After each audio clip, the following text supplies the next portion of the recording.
Friday, everyone. I'm Ann Birchard. I'm an independent Stampin' Up! Demonstrator, and I like to create crafting connections one card at a time. Today's card, I'm going to be using the bundle Circle Sayings and the 2 3/8 inch punch, circle punch. Again, if there's a bundle, get it. You're going to save 10%, which is great, because then you can buy some more stuff. Today's card I am casing, which means copy and share everything from the catalog. I thought that was really pretty.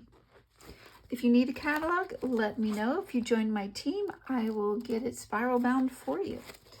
Sit back, relax. All the supplies I've used are in the description box below. Let's make a card.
And there's my cased card from the catalog. Simple watercoloring using the water painters. I embossed vellum where the catalog just used more boho blue cardstock, but I like the vellum and the dimension on that. Used my trio punch, decorated the envelope, and decorated the inside. Well, I hope you like this card. Don't forget to hit like, share, and subscribe, and we'll see you next week. Bye.